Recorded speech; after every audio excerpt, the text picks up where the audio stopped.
സഞ്ചാരികൾ എത്തുന്ന കാശ്മീരിലെ വളരെ അപൂർവവും അതോടൊപ്പം തന്നെ പ്രശസ്തവുമായ മേഖലകളിൽ ഒന്നാണ് പെഹൽഗാവ്. അവിടങ്ങളിലേക്ക് അത്തരത്തിൽ യാതൊരു തരത്തിലുള്ള സുരക്ഷാ പ്രശ്നങ്ങളോ ഭീകരവാദ ഭീഷണിയോ ഒന്നുമില്ലാത്ത സ്ഥലമാണ് പെഹൽഗാവ്. ആ മേഖല തെരഞ്ഞെടുത്തുകൊണ്ട് അവിടേക്ക് എത്തിയ സഞ്ചാരികൾക്ക് നേരെ വെടിവെക്കുക എന്നുള്ള വളരെ പൈശാചികവും ക്രൂരവുമായിട്ടുള്ള ഒരു നിലപാടിലേക്കാണ് ഈ ലഷ്കർ ഇ തൊയ്ബയുടെ പ്രാദേശിക വിഭാഗമായ ദ റെസിസ്റ്റൻസ് ഫ്രണ്ട് കടന്നത്. അതുകൊണ്ട് തന്നെയാണ് ഈ വലിയ മരണസംഖ്യയിലേക്ക് കാര്യങ്ങൾ എത്തിയത് എന്നതിൽ യാതൊരു തർക്കവുമില്ല. ഒരുപക്ഷെ സമീപകാലത്തൊന്നും തന്നെ നടക്കാത്ത രീതിയിൽ സഞ്ചാരികൾക്ക് നേരെ, പൗരന്മാർക്ക് നേരെ ഭീകരവാദ പ്രവർത്തനം നടത്തുന്നു, ഭീകരവാദികൾ വെടിയുതിർക്കുന്നു, അവരെ വളരെ കരുതി കൂട്ടി കൊലപ്പെടുത്തുന്ന തരത്തിലേക്ക് കാര്യങ്ങൾ എത്തിച്ചേരുന്നു എന്നതിൽ യാതൊരു തർക്കവുമില്ല. ആ ഒരു സാഹചര്യത്തിലേക്ക് കാര്യങ്ങൾ എത്തിയത് കൊണ്ട് തന്നെയാണ് പ്രധാനമന്ത്രി ഇപ്പോൾ സൗദി സന്ദർശനം, 2 ദിവസത്തെ സന്ദർശനമാണ് നേരത്തെ ചാർട്ട് ചെയ്തിരുന്നത്. അത് വെട്ടിച്ചുരുക്കിക്കൊണ്ട് പ്രധാനമന്ത്രി ഇന്ത്യയിലേക്ക് തിരിച്ചെത്തുകയാണ്.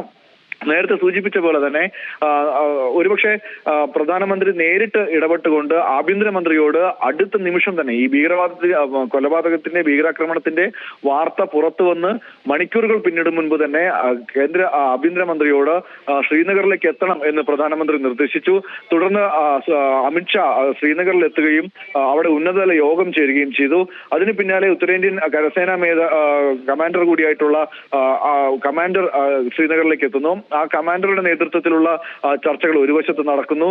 മറുവശത്ത് സുരക്ഷാ സേനയെ വിന്യസിച്ചുകൊണ്ട് ശക്തമായ തെരച്ചിലിലേക്ക് കാര്യങ്ങൾ പോകുന്നു. ജമ്മു കാശ്മീർ പോലീസിന്റെ നേതൃത്വത്തിലുള്ള സംഘം പരിശോധന നടത്തുന്നു. കരസേനയുടെ സഹായം തേടുന്നു.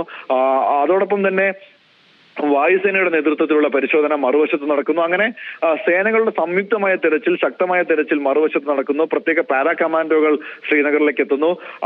അങ്ങനെ പരിശോധിച്ചാൽ അടുത്ത നിമിഷം തന്നെ ഭീകരാക്രമണത്തിന്റെ വാർത്തകൾ പുറത്തു വന്ന അടുത്ത നിമിഷം തന്നെ വലിയ തരത്തിലുള്ള നീക്കങ്ങളിലേക്ക് രാജ്യം കടന്നു. അതിന് നേതൃത്വം നൽകുന്നതിന് വേണ്ടി രാജ്യത്തിന്റെ ആഭ്യന്തരമന്ത്രി നേരിട്ട് ശ്രീനഗറിലെത്തി. ജമ്മു കാശ്മീർ മുഖ്യമന്ത്രി ഉൾപ്പെടെയുള്ള ആളുകളുടെ നേതൃത്വത്തിൽ ഉന്നതതല യോഗം ചേർന്നു. ആ യോഗത്തിൽ എടുത്ത തീരുമാനത്തിന്റെ അടിസ്ഥാനത്തിൽ ശക്തമായ നടപടി, അതേ ഭാഷയിലുള്ള തിരിച്ചടി നൽകുന്നതിന് വേണ്ടിയിട്ടുള്ള നടപടികളാണ് ഈ ഘട്ടത്തിൽ സ്വീകരിച്ചിരിക്കുന്നത് എന്നാണ് നമുക്ക് മനസ്സിലാക്കാൻ സാധിക്കുന്നത്. ഏറ്റവും ദൗർഭാഗ്യകരമായ കാര്യം, നേരത്തെ സോന ചോദിച്ചതുപോലെ തന്നെ നമുക്ക് മലയാളികൾക്ക് കൂടുതൽ ദുഃഖത്തിൽ ആഴ്ത്തിക്കൊണ്ട് ഒരു മലയാളി കൂടി മരിച്ചിരിക്കുന്നു, ഈ ഭീകരാക്രമണത്തിൽ കൊല്ലപ്പെട്ടിരിക്കുന്നു എന്നുള്ള വാർത്തയാണ് ഏറ്റവും ദുഃഖകരമായി ഈ നിമിഷം പുറത്തു വരുന്നത്. ഒപ്പം തന്നെ നിരവധി സംസ്ഥാനങ്ങളിൽ നിന്നുള്ള ആളുകൾ, രാജ്യത്തിന് പുറത്തുനിന്ന് ഈ രാജ്യത്തെ കാണാനും ആസ്വദിക്കാനും എത്തിയ ആളുകൾ, അവരൊക്കെ തന്നെ ഈ പൈശാചികമായ നടപടിയിൽ, ക്രൂരമായ ഭീകരാക്രമണത്തിൽ കൊല്ലപ്പെട്ടു എന്നതാണ് ഈ ഘട്ടത്തിൽ നമ്മൾ വിലയിരുത്തേണ്ടത്. ലഭിക്കുന്ന വിവരമനുസരിച്ച്, ഔദ്യോഗിക കണക്കനുസരിച്ച് 16ഓളം പേരാണ് ഔദ്യോഗികമായി കൊല്ലപ്പെട്ടതായി സ്ഥിരീകരിച്ചിരിക്കുന്നത്. ഒപ്പം തന്നെ നിരവധി പേർ പരിക്കേറ്റ് ആശുപത്രിയിൽ ചികിത്സയിലാണ്. നേരത്തെ സൂചിപ്പിച്ച പോലെ തന്നെ പരിക്കേറ്റവരെ അനന്ത്നാഗ് ആശുപത്രിയിലേക്കാണ് എത്തിച്ചിരിക്കുന്നത്. അവിടെ അവരുടെ ചികിത്സ പുരോഗമിക്കുകയാണ്. മറുവശത്ത് സൈനിക നീക്കങ്ങൾ പുരോഗമിക്കുന്നു, സുരക്ഷ ശക്തമാക്കുന്നു. നിലവിൽ രാജ്യത്ത് എല്ലാ വിനോദസഞ്ചാര കേന്ദ്രങ്ങളിലും സുരക്ഷ ശക്തമാക്കുന്നതിന് വേണ്ടി തീരുമാനിച്ചിട്ടുണ്ട്. ഒപ്പം തന്നെ കേരളത്തിൽ നിന്നുള്ള ഉൾപ്പെടെയുള്ള ആളുകളെ സുരക്ഷിതമായി തിരിച്ചെത്തിക്കുന്നതിന് വേണ്ടിയിട്ടുള്ള എല്ലാ നടപടികളും സ്വീകരിക്കണമെന്ന് മുഖ്യമന്ത്രി പിണറായി വിജയൻ ആവശ്യപ്പെട്ടിട്ടുണ്ട്. അതിന് കേരള ഹൗസിന് നിർദ്ദേശം നൽകിയിരിക്കുന്നു.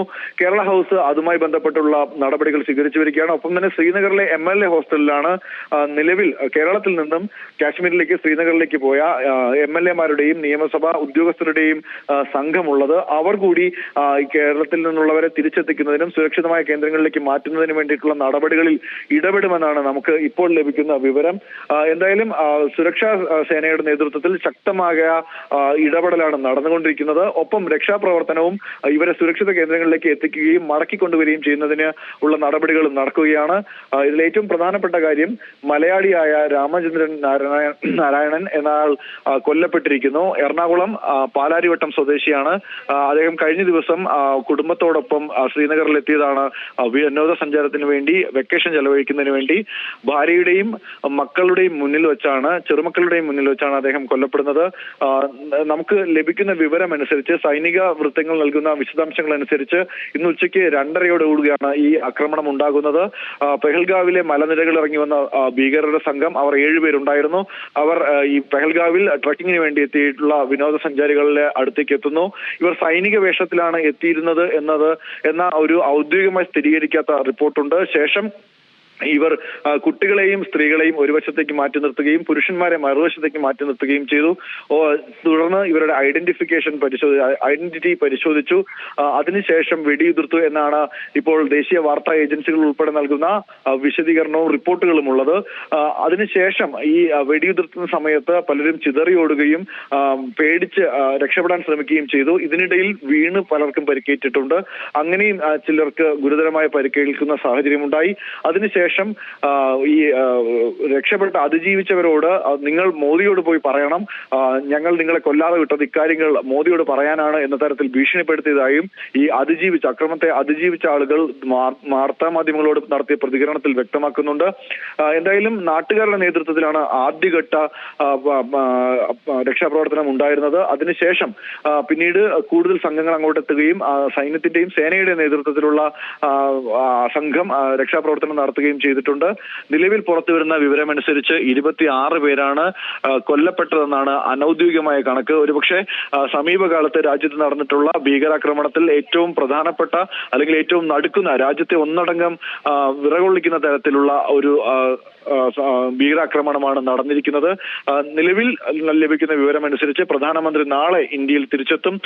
നാളെ പുലർച്ചയോടുകൂടി രാജ്യത്തെത്തുന്ന പ്രധാനമന്ത്രി ശ്രീനഗറിലെ സ്ഥിതിഗതികൾ വിലയിരുത്തിയ ശേഷം തുടർ നടപടികൾ സ്വീകരിക്കുമെന്നാണ് നമുക്ക് മനസ്സിലാക്കാൻ സാധിക്കുന്നത്. ഇതിനോടകം തന്നെ നൽകിയിട്ടുള്ള നിർദ്ദേശമനുസരിച്ച് കനത്ത നടപടി ഉണ്ടാകണം. ഇതിന് പിന്നിൽ പ്രവർത്തിച്ച ഒരാളെയും വെറുതെ വിടരുത് എന്നുള്ള നിർദ്ദേശമാണ് നൽകിയിരിക്കുന്നത് പ്രധാനമന്ത്രി. ഒപ്പം തന്നെ ആഭ്യന്തരമന്ത്രി അമിത്ഷാ നേരിട്ടെത്തിയാണ് കാര്യങ്ങൾ വിലയിരുത്തുകയും ഇപ്പോൾ ഈ സൈനിക നീക്കങ്ങൾക്ക് നിർദ്ദേശം നൽകുകയും ചെയ്തിരിക്കുന്നത്. അതുകൊണ്ട് തന്നെ ശക്തമായ നടപടി ഉണ്ടാകുമെന്നതിൽ തർക്കമില്ല. നിലവിൽ 2 വാർത്തകളാണ് ഏറ്റവും ഒടുവിൽ ഈ ഭീകരാക്രമണവുമായി ബന്ധപ്പെട്ട് നമുക്ക് ലഭിച്ചിരിക്കുന്നത്. അതിലൊന്ന്, മലയാളിയായ ഒരാൾ ഇതിൽ കൊല്ലപ്പെട്ടിരിക്കുന്നു. കൊച്ചി പാലാരിവട്ടം സ്വദേശിയായിട്ടുള്ള രാമചന്ദ്രനാണ് കൊല്ലപ്പെട്ടത്. കുടുംബവുമൊത്തുള്ള വെക്കേഷൻ ചെലവഴിക്കുന്നതിന് വേണ്ടി ശ്രീനഗറിലെത്തിയതായിരുന്നു അദ്ദേഹം. കഴിഞ്ഞ ദിവസമാണ് അദ്ദേഹം അവിടെ എത്തുന്നത്.